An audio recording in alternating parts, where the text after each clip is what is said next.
कि वैज्ञानिक सोचते हैं कि उन्होंने प्रगति कर ली या उनको सारी चीजों का पता है, एक्चुअल में उनको इस पृथ्वी तक का भी प्रॉपर पता नहीं है। पृथ्वी के बारे में भी कुछ नहीं पता। पृथ्वी में भी वो किस चीज के ऊपर अपना फोकस करके बैठे हैं, सिर्फ तत्वों के ऊपर, पृथ्वी जल अग्नि वायु आकाश, उसी के ऊपर एक्सपेरिमेंट किए जा रहे हैं, उससे आगे नहीं बढ़ रहे। वैदिक कॉस्मोलॉजी आपको वो बताती है जो आपको साइंस नहीं बता सकती। वैदिक कॉस्मोलॉजी आपको ये बताती है कि आपने जो आंखों से नहीं देखा वो क्या है, जो आपको आंखों से दिखता नहीं लेकिन वो चीजें भी हैं। अब वैदिक कॉस्मोलॉजी वेदों के अकॉर्डिंग बताती है कि इतने 14 प्लैनेट्स हैं, ऐसे ऊपर बिरजा नदी, ऐसे भगवान विष्णु है, ये वेदों में लिखा है। साइंस थोड़ा ना बता सकती इसके बारे में। साइंस की तो इतनी हिम्मत ही नहीं है कि साइंस यहाँ तक बता सके। ठीक है, तो वेदों में जो लिखा है उसके अकॉर्डिंग आपको नॉलेज देने का प्रयत्न किया जा रहा है। भागवतम में जो लिखा है कि हमारे धरती, उसके ऊपर नीचे कितने लोग, उसके ऊपर क्या, भगवान कहाँ रहते, शिव कहाँ रहते, चैतन्य महाप्रभु कहाँ रहते, नरसिंह देव कहाँ है, ये सब कुछ सिखाने की कोशिश की जा रही है इन लेक्चर्स में। तो इट्स ए हम्बल रिक्वेस्ट, आप किसी भी लेक्चर को एटलीस्ट 10-15 डेज के लिए रेगुलर हो जाओ, एटलीस्ट फॉर 10-15 डेज। क्योंकि मुझे भागवतम पढ़ते हुए अप्रोक्सीमेटली 2-3 साल हो गए हैं। मैंने बहुत मेहनत से ये चीजें सीखी हैं, ये कोई सिखाता नहीं है, और सिखाएगा भी तो ऐसे नहीं सिखाएगा बच्चों जैसे। वो बस अपना बोल के चला जाएगा, आपको समझ आई नहीं समझ आई, अगला कहता तुम्हारी प्रॉब्लम। तो प्लीज बड़ी मेहनत से ये लेक्चर्स प्रिपेयर किए गए हैं, आप इनको मिस मत करो। ठीक है, चलो अभी मैं रिवाइज करवाना शुरू करती हूँ। हमने अब तक क्या पढ़ा था? हमने शुरू किया था एक चार्ट से। चार्ट क्या था? सबसे पहले कृष्णा थे, कृष्णा से आगे, ये मैंने चार्ट को बीच में से उठाया है, कृष्णा एक्सपेंशन का बीच में से इसलिए उठाया है क्योंकि बीच में से उठा के अगर ये एक टेबल याद हो गया तो बाकी चार्ट को समझना इजी हो जाता है। एक्चुअली ये क्रम नहीं है इस चार्ट को सीखने का। तो मैंने सबसे पहले आपको बताया था क्या होते हैं कृष्णा। कृष्णा से किसका एक्सपेंशन हुआ? ये हम लोग बात कर रहे हैं विलास की बात कर रहे हैं, स्वयं प्रकाश की बात कर रहे हैं। तो कृष्णा से कौन आए? बलराम जी। बलराम जी से कौन आए? वासुदेव, संकर्षण, प्रद्युमन, अनिरुद्ध। संकर्षण से कौन आए? नारायण। संकर्षण से आते हैं नारायण, और नारायण से आगे कौन आए? फिर से द्वितीय चतुर्व्यूह बना, वासुदेव, संकर्षण, प्रद्युम्न, अनिरुद्ध।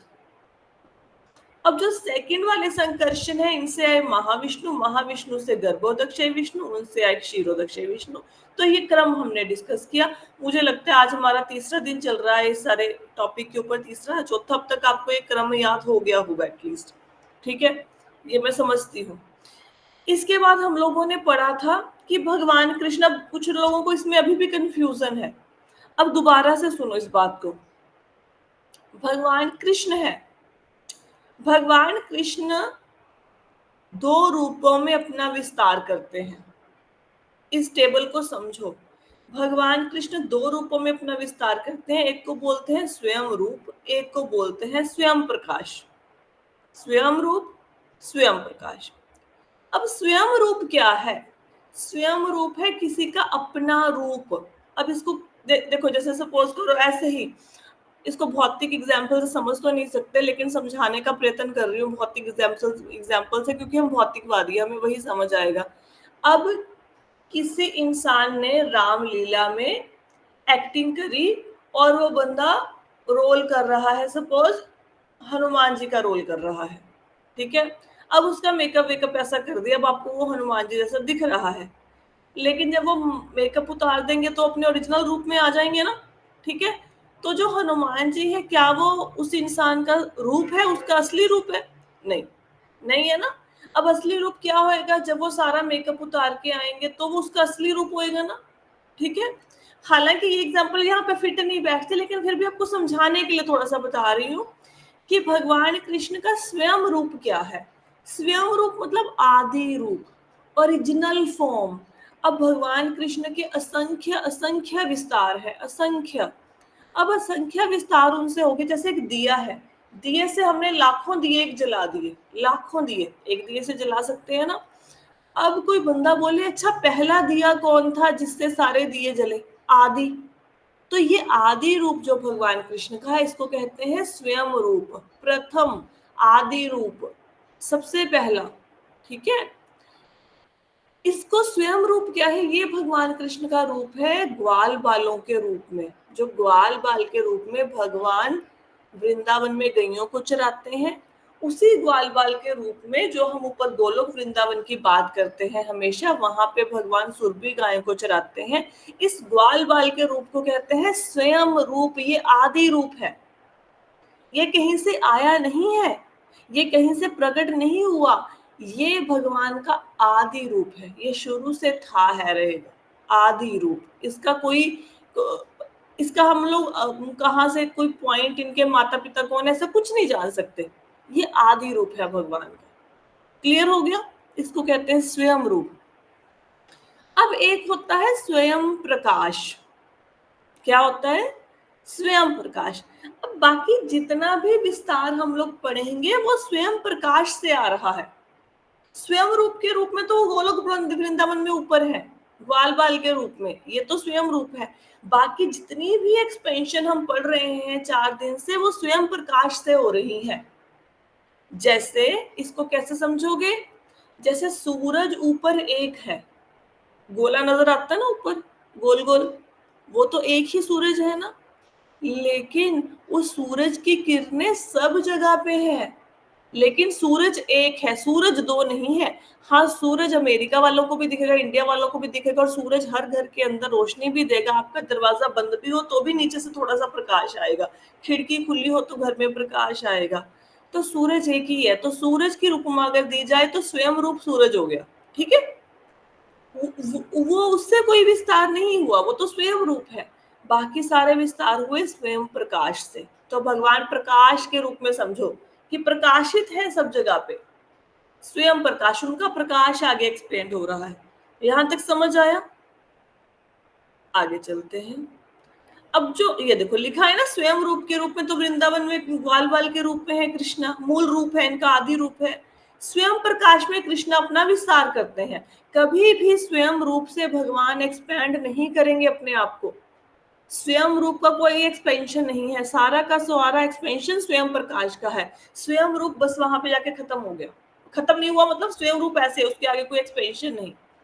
अब जो स्वयं प्रकाश है, इसके आगे दो भाग है, प्रभव प्रकाश और भैभव प्रकाश।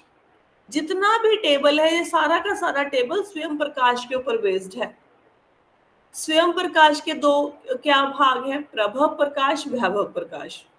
ठीक है, प्रभव, भैभव। प्रभव प्रकाश क्या है? प्रभव प्रकाश है जब भगवान अपना विस्तार करते हैं लेकिन उनका भाव और रूप बदलेगा नहीं। जैसे भगवान ने रासलीला में अपना विस्तार किया लेकिन सारे कृष्णा एक जैसे दिखते थे। जैसे भगवान मथुरा की द्वारिका की रानियों के पास आते थे 16,108 रूपों में अपने आप को एक्सपैंड करके, लेकिन उनका रूप और भाव दोनों चेंज नहीं होते थे, शारीरिक विशेषताएं चेंज नहीं होती थी। वो होता है प्रभव प्रकाश। वैभव प्रकाश में भगवान के बॉडीली फीचर्स, मतलब हमारी मटेरियलिस्टिक बॉडी नहीं है उनकी, उनके भाव और उनका रूप चेंज हो जाता है। जैसे कृष्णा का रूप, बलराम जी का रूप अलग अलग है।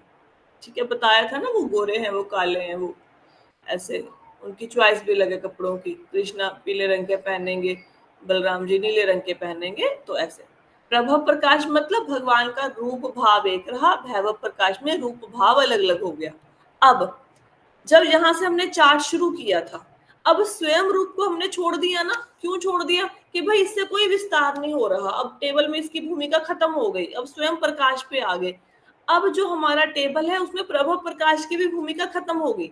बस प्रभव प्रकाश से आगे कुछ नहीं हो रहा, खत्म है। यहाँ पे खत्म इन द सेंस कि इसको टेबल में आगे कंसीडर नहीं करना, ये खत्म। हमने समझ लिया कि भाई द्वारिका की रानियों के लिए भगवान ने ऐसे एक्सपेंड किया, गोपियों के लिए एक्सपेंड किया, ये यहीं पे खत्म इसका रोल। अब सारा का सारा रोल भैभव प्रकाश का है। अब सारा का सारा टेबल भैभव प्रकाश से शुरू होगा।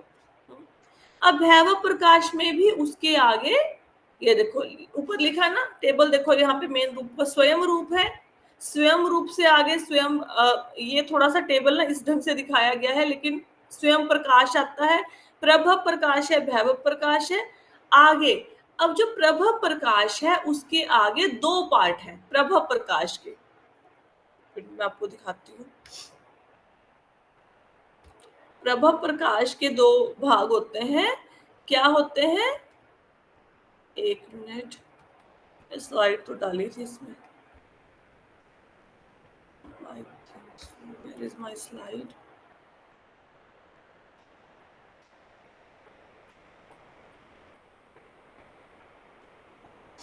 एक मिनट, हम ना चार्ट को रेफर करते हैं, जो ओरिजिनल चार्ट है हमारा उसको रेफर करते हैं।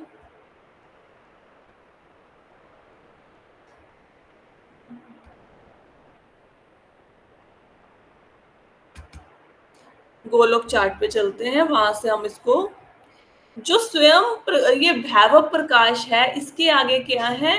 दो भाग हैं, विलास, और एक को विलास कहते हैं, एक को कहते हैं, एक मिनट चार्ट को रेफर करते हैं।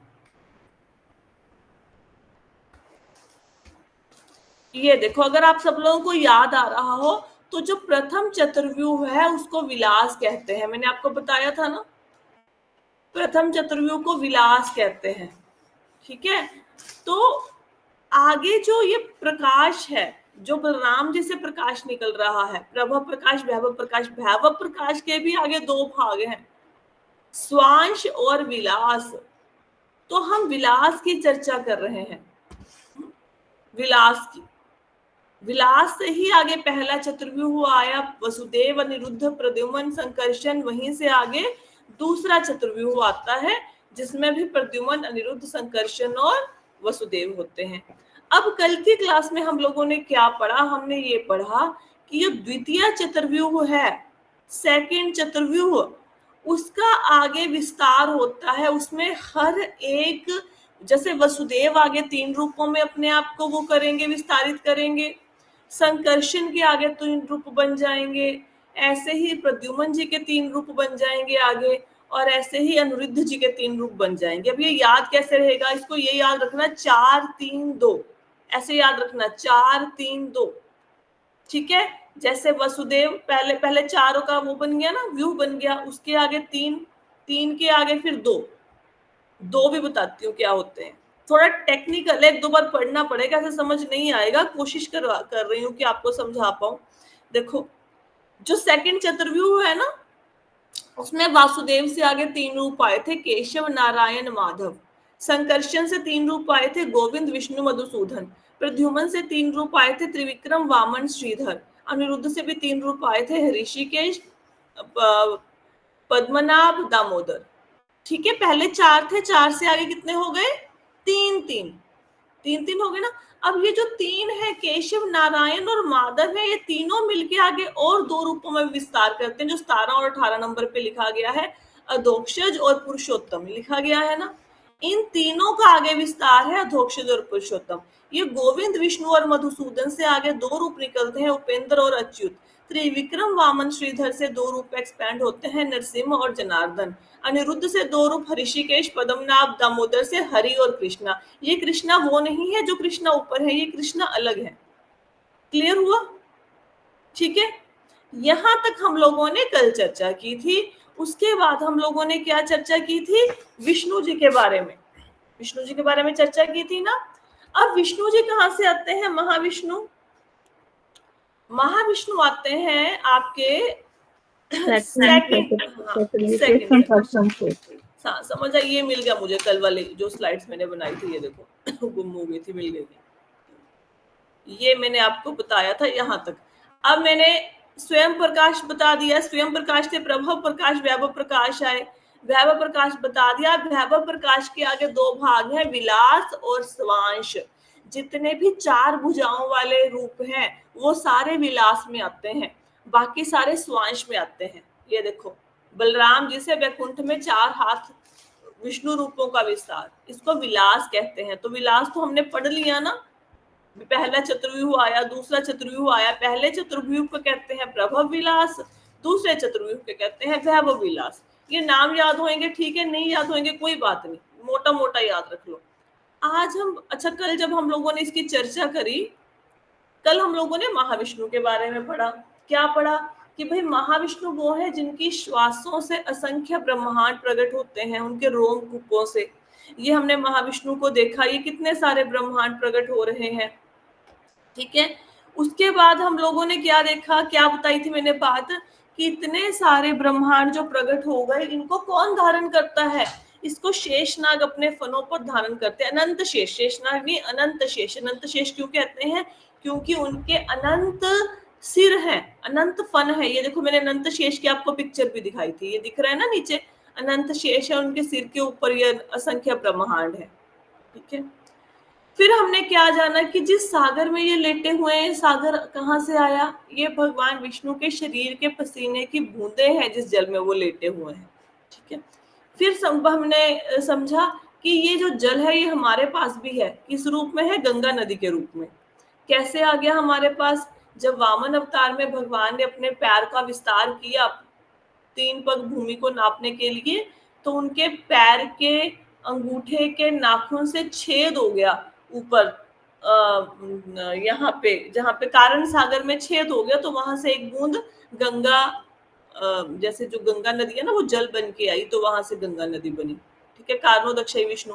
और कैसे पहचान आएगी कारणोदक्षय विष्णु? इनके पास लक्ष्मी जी नहीं होंगी और ये ऐसे लेटे होंगे जल के अंदर, योग निद्रा में होंगे।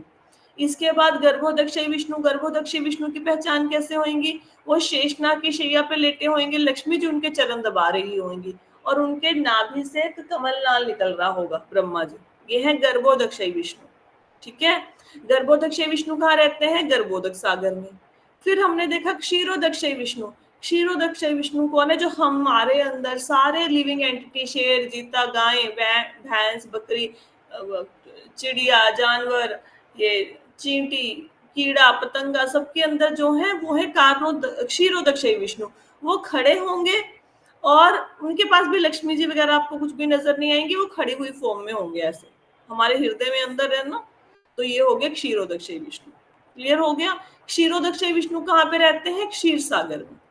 कल हमने यहाँ तक पढ़ा, कुछ और भी शायद थोड़ी बहुत चर्चा की होगी, लेकिन अभी उसमें नहीं जाएंगे। अभी हम आ रहे हैं विस्तार के ऊपर। ये सारा हमारा यहाँ पे विलास खत्म हो गया। विलास का मतलब क्या है? ये देखो, भैरव प्रकाश था ना, भैरव प्रकाश का विलास वाला पार्ट कंप्लीट हो गया। जितना भी हमने ये पढ़ा कि बलराम जी आए, बलराम जी से चतुर्व्यूह हुआ, पहला, दूसरा चतुर्व्यूह हुआ, फिर उनसे गर्भोदक्षय, क्षीरोदक्षय, कारणोदक्षय विष्णु आए, ये सारे के सारे विलास का पार्ट है। अब हम पढ़ेंगे स्वांश। स्वांश क्या होते हैं? स्वांश होते हैं भगवान का आंशिक विस्तार। पूरा विस्तार नहीं है, स्वांश भगवान के आंशिक विस्तार है। ठीक है, अब स्वांश की 6 कैटेगरीज है। अब आपको, अब जो टेक्निकल वाला पार्ट था वो अप्रोक्सीमेटली निकल चुका है, अब ये थोड़ा इजी वाला पार्ट आ गया। जो स्वांश विस्तार है, जो ये विष्णु भगवान है, पुरुष अवतार कहते हैं इनको, कारणोदक्षय विष्णु, क्षीरोदक्षय विष्णु, गर्भोदक्षय विष्णु, ये पुरुषावतार में आते हैं, पुरुष अवतार में। ठीक है, तो पुरुष अवतार तो हम लोगों ने पढ़ लिया ना, कारणोदक्षय विष्णु पढ़ लिए, गर्भोदक्षय विष्णु पढ़ लिए, क्षीरोदक्षय विष्णु पढ़ लिए। अब चलते हैं हम लोग गुण अवतार, लीला अवतार। पहले लीला अवतार है। अब लीला अवतार क्या होता है? लीला अवतार होता है कि जब भगवान धरती पर आते हैं और कोई पर्टिकुलर लीला को संपन्न करते हैं, और उस पर्टिकुलर लीला को करने के बाद भगवान फिर यहाँ से अदृश्य हो जाते हैं, दिखते नहीं हैं। ठीक है, उसको क्या कहते हैं? उसको कहते हैं लीला अवतार। कि भगवान आए, लीला करी और फिर लीला करके भगवान यहाँ से चले गए। जैसे नरसिंह देव है। अब नरसिंह देव आए, नरसिंह देव ने क्या किया? लीला की, फिर लीला करने के बाद वो लीला करके अपने धाम को चले गए। तो ये हो गया भगवान का लीला अवतार। ठीक है, आते हैं, लीला करी और चले गए। अब और कैसे समझोगे इसको? जैसे भगवान आए, कृष्ण रूप में आए, आए ना भगवान। अब भगवान ने कृष्ण रूप में आके क्या किया? लीलाएं की। फिर जब लीलाएं उनकी खत्म होगी, फिर भगवान यहाँ से चले गए, ठीक है। तो चले गए मतलब है यहाँ पे आंखों से ओझल हो गए, ठीक है। इसी प्रकार भगवान फिर आए, और कौन से अवतार में आए, वामन रूप में आए भगवान, ठीक है।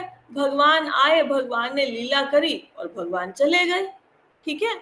तो मत्स्य अवतार में भगवान में आए, मछली के रूप में आए, लीला करी चले गए। तो ये सारे कौन है, ये भगवान के लीला अवतार हैं। ये सारे अवतार श्रीमद् भागवत में लिखे हुए हैं और आप पहले कैंटो के 3रे अध्याय में सारे अवतार पढ़ चुके हो, ठीक है। ये सारे भगवान के क्या हैं, लीला अवतार। क्लियर हो गया, लीला अवतार। अब आगे क्या पढ़ेंगे भगवान के लीला अवतार। ये देखो फोटो दिख रही है आपको, ऑनलाइन वालों को तो दिख रही होगी ना। जो हम लोग ये दशावतार पढ़ते हैं, ये सारे भगवान के लीला अवतार हैं। इसमें रामचंद्र जी भी दिखेंगे, बुद्ध भी देखेंगे, कल्कि अवतार भी दिखेंगे आपको, ये सारे नरसिंह देव दिखेंगे, वामन देव दिखेंगे, परशुराम जी दिखेंगे, वाराह देव और पूर्व अवतार, ये सारे भगवान के लीला अवतार है, ठीक है। अब आते हैं, अब है गुणावतार। गुण अवतार कौन से होते हैं भाई, जब ब्रह्मा विष्णु शिव के रूप में भगवान सृष्टि की रचना करने के लिए गुणों को धारण करते हैं। ब्रह्मा जी के रूप में रजोगुण को, विष्णु जी के रूप में सतोगुण को, शिव के रूप में तमोगुण को धारण करते हैं। इनको कहते हैं गुण अवतार। क्लियर हो गया, गुण अवतार तक समझ आया यहाँ तक किसी को? अच्छा, ऑनलाइन वालों को समझ आ रहा है कि नहीं, ज्यादा ऊपर से जा रहा है ज्ञान? नहीं समझ आ रहा है, ठीक है, आगे चलते हैं। गुणावतार के बाद आते हैं मनवंतर अवतार। मनवंतर क्या होता है? मनवंतर से पहले मैं युग अवतार कराती हूँ, क्योंकि युग अवतार ना थोड़ा सा इजी है, मनवंतर अवतार में फिर काफी कुछ बताना पड़ेगा। अब युग अवतार कौन होते हैं? 4 युग होते हैं, सतयुग, त्रेता, द्वापर, कलयुग। भगवान हर युग में आते हैं, हर युग में, ठीक है। अब हर युग में भगवान का रंग शरीर का अलग अलग होता है। सतयुग में भगवान आते हैं व्हाइट कलर में, त्रेता युग में भगवान आते हैं रेड कलर में, द्वापर में भगवान आते हैं ब्लैक कलर में, काले रंग में, और कलयुग में भगवान आते हैं गोरे रंग में, ठीक है। गोरे रंग में भगवान आते हैं, येलोइश कैरेक्टर होता है, गौर वर्ण, पीत वर्ण होता है उनका। अच्छा आप ये बताओ, येलो लिखा हुआ इधर तो कलयुग में येलो। हाँ येलो, येलो मतलब जैसे किसी का रंग गोरा सा हो, सोने जैसा हो, गोल्डन, हाँ वो चैतन्य महाप्रभु वो गोल्डन चैतन्य रंग। महाप्रभु है, ठीक है। और अब वो बताओ, त्रेता युग में श्री राम जी वो तो हरे हरे होते हैं ना। तो राम जी तो मैंने बोला ही नहीं कहीं पे। अब इसको बताते हैं, रुको अभी यहीं तक रहो, आगे नहीं जाना। जहां भी आप मेरे से एक कदम आगे जाओगे ना, फिर वहां पे गड़बड़ी हो जाएगी, यहीं तक रहो। ठीक है। सतयुग में आप बताओ, सतयुग में व्हाइट कलर में भगवान कौन से रूप में आते हैं, किसी को पता है? सतयुग में व्हाइट रूप भगवान का कौन सा है, सफेद रंग में? किसी को पता है? नहीं पता होएगा, ठीक है। सतयुग में जो भगवान आते हैं वो आते हैं हंस अवतार में। किस में आते हैं? हंस अवतार। अब हंस अवतार क्या है मैं बताती हूँ आपको, छोटी सी स्टोरी सुनाती हूँ। मैंने पहले भी आपको सुनाई थी कि ब्रह्मा जी सृष्टि की रचना कर रहे थे, उनसे 4 कुमार प्रकट हुए। अब ब्रह्मा जी सृष्टि की रचना कर रहे हैं। अब हम लोग अगर हमें काम दे दो कि छोटा सा घर बनाना है, घर के छोटा सा कमरा ही बनाना है, हम लोग कितने पागल हो जाएंगे ना। मिस्त्री कहाँ है, बजरी कहाँ है, रेता कहाँ है, ये सामान लेके आना, वो सामान लेके आना, पगला जाएंगे ना बिल्कुल। अब ब्रह्मा जी ने तो पूरी सृष्टि की रचना करनी है, अब वो पूरे बिजी हैं, कौन से बंदे को कहाँ पे डालना है, 14 प्लेनेटरी सिस्टम बनाने, ये सब कुछ वो बिजी है ब्रह्मा जी। अब 4 कुमार आ गए, तो कहते भाई, उन्होंने ब्रह्मा जी से प्रश्न कर लिया। प्रश्न क्या किया कि भाई मन तो इंद्रिय विश्व में जाएगा, मन तो सारे संसार की चीजों में जाएगा, ठीक है। तो इसको रोका कैसे जाए, इसका तो नेचर ही ऐसा है। मन और इंद्रिया विषय, इंद्रियां मन की बात मानेगी, मन जाएगा विषयों में, तो इसको कैसे रोका जाए, ऐसे प्रश्न किया। वो डिटेल में प्रश्न है वो, लेकिन भागवतम में है, वो आगे पढ़ेंगे। अब ब्रह्मा जी को समझ ही नहीं आया इसका उत्तर क्या दूं। हालांकि ब्रह्मा जी ज्ञाता हैं, उनको पूरी नॉलेज दी गई है। एक्चुअली इस स्लाइड को मुझे रेफर नहीं करना चाहिए था, इसमें थोड़ी सी गलती है, चलो कोई बात नहीं। तो ब्रह्मा जी ने उनको बताया कि भाई, बताया नहीं, वो मतलब कंफ्यूज थे, because he was very busy. हमारे साथ ऐसा होता है ना, बच्चा के कोई क्वेश्चन पूछ ले, हम किचन में बहुत बिजी है, मेहमान आए हुए हैं, हम बोलेंगे नहीं पापा से जाके पूछ लो। तो ब्रह्मा जी उनकी बात का आंसर नहीं दे पाए। तो जब वो आंसर नहीं दे पाए, तब क्या हुआ, भगवान हंस के रूप में आए। हंस के रूप में आए भगवान, और हंस के रूप में भगवान ने कुमारों के प्रश्न का उत्तर दिया, 4 कुमारों के प्रश्न का। वहां पे ऋषि मुनि भी खड़े थे, उनको भी बताया भगवान ने। अब ये जो हंस, हंस कौन से रंग का होता है? सफेद। सफेद। तो ये युग अवतार, ये सतयुग में भगवान का हंसा अवतार है, जिसको सफेद कहते हैं। क्लियर हो गया? मतलब सफेद रंग के भगवान होते हैं। ये कैसे सफेद रंग के होते हैं? सतयुग में हंस अवतार को बोला जाता है। त्रेता युग में भगवान का रंग क्या है? क्या बताया? त्रेता युग में क्या है? लाल। त्रेता युग में रेड लाल कलर। या लाल रंग है भगवान का। अब लाल रंग में त्रेता युग में भगवान कौन से हैं? बताओ लाल रंग में कौन से त्रेता युग में? आप बताओ ऑनलाइन वाले। राम जी आए थे। राम जी का रंग लाल है? ये नरसिंह देव था शायद। हनुमान जी है। ना। और बताओ, गेस करो। लाल रंग के हनुमान जी। हनुमान जी भी नहीं है, वो भक्त है, वो अवतार नर, नहीं। वो नरसिंह देव। शिव जी के अंश है। शिव जी के हैं हनुमान जी तो। शिव जी एक्चुअली अंश भी नहीं है, शंकर स्वयं। वो हनुमान चालीसा में गलती है, शंकर सुवन केसरी नंदन या शंकर स्वयं केसरी नंदन। ठीक है। अच्छा, तो मैं बताती हूँ रेड कलर में कैसे आए। अब इसको समझने के लिए आपको पीछे जाना पड़ेगा, थोड़ा हिस्ट्री में जाना पड़ेगा। अब हिस्ट्री में कैसे जाना पड़ेगा? देखो, लाल रंग को समझने के लिए जब ब्रह्मा जी ने सृष्टि की रचना करी, तो ब्रह्मा जी ने सबसे पहले क्या किया? जो कुमार वगैरह वाला पार्ट तो छोड़ो, आप कुमार आए, रुद्र आए, वो तो बहुत बार आपको बता दिया। जब मनुष्यों को प्रकट किया ब्रह्मा जी ने, मनुष्यों को प्रकट किया ना, सारे ब्रह्मा जी से आए हैं ना, तो मनुष्यों में जब मनुष्यों को प्रकट किया, तो उन्होंने मनु और शत्रुपा आए उनसे। कौन आए?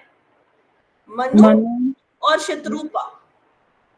ठीक है, ये नाम याद रखना। ब्रह्मा जी ने मनुष्यों में जो सबसे पहले मनुष्य प्रकट किए, वो 2 थे। जो मेल थे उनका नाम था मनु, जो फीमेल थी उसका नाम था शत्रुपा। और उनको बोला कि भाई अब आप शादी कराओ और सृष्टि को आगे बढ़ाओ, जनसंख्या को बढ़ाओ। ठीक है। और मनु और शत्रुपा से क्या हुआ? मनु और शत्रुपा से 5 बच्चे हुए। कितने हुए? 5। ठीक है। अब ये जो 5 बच्चे थे, इनके बारे में कुछ कुछ आपको पता होएगा। इनमें से एक थे प्रियव्रत और उत्तानपाद। ये मतलब समझो कि लड़के थे, बॉयज होते हैं ना, बेटे थे। कौन थे? प्रियव्रत और उत्तानपाद। ठीक है। अब प्रियव्रत और उत्तानपाद जो बच्चे हैं, इनकी आगे सॉरी, 2 तो बेटे थे, 3 इनकी बेटियां थी। 3 क्या थी? बेटियां। ठीक है। अब ये जो 3 बेटियां थी, इनके क्या नाम थे? इनके नाम थे आकुति, देवहूति और प्रसूति। हाँ जी। ठीक है, समझ आया? आकुति, देवहूति और प्रसूति। अब जो स्वयंभू मनु थे, और इनमें से जो आकुति है, इनकी बेटी कौन सी? आकुति। आकुति की शादी हुई जब, तो कौन प्रकट हुए? उनकी शादी से हुए यज्ञ। कौन प्रकट हुए? यज्ञ। उनके बेटे का नाम क्या था? यज्ञ। ऐसे नहीं समझ आएगा, रुको 1 मिनट, मैं आप लोगों को ना चार्ट दिखाती हूँ, चार्ट से शायद थोड़ा जल्दी समझ आओगे। दोबारा से रिपीट करती हूँ। ब्रह्मा जी ने जब मनुष्यों को प्रकट किया, तो सबसे पहले मनु और शत्रुपा आए। मनु कौन थे? मनु मेल थे। शत्रुपा कौन थी? शत्रुपा फीमेल थी। मनु और शत्रुपा की शादी से आगे 5 संतानें हुई। कौन कौन सी संतानें हुई? प्रियव्रत, उत्तानपाद, आकुति, देवहूति, प्रसूति। इनमें से प्रियव्रत और उत्तानपाद बेटे हैं, आकुति, देवहूति और प्रसूति क्या है? ये हैं लड़कियां। ठीक है, उत्तानपाद तो आपने पढ़े होंगे। उत्तानपाद कौन है? ध्रुव महाराज के पिता थे, याद आया? ठीक है। अब ये है हमारे मनु और शत्रुपा के बच्चे।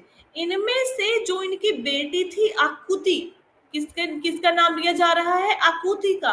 आकुति की शादी हुई प्रजापति रुचि के साथ। किसके साथ शादी हुई? प्रजापति रुचि के साथ।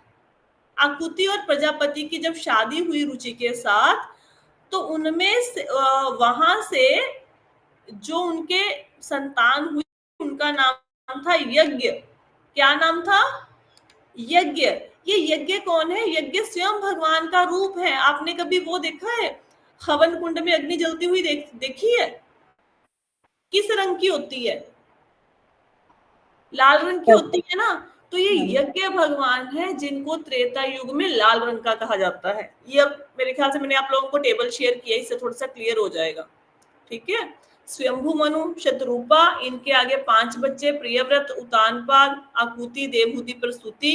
आकुति की शादी हुई प्रजापति रुचि के साथ, उनसे आई यज्ञ भगवान। क्लियर हुआ?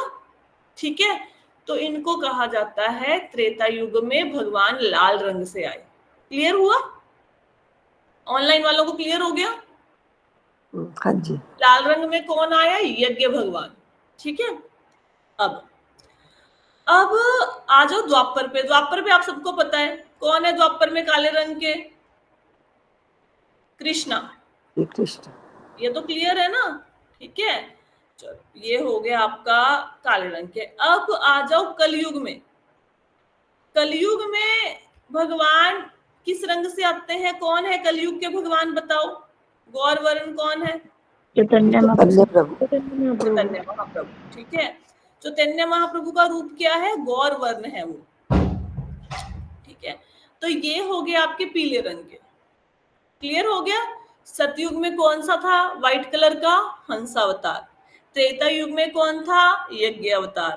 द्वापर युग में कौन थे? काले रंग के कृष्णा।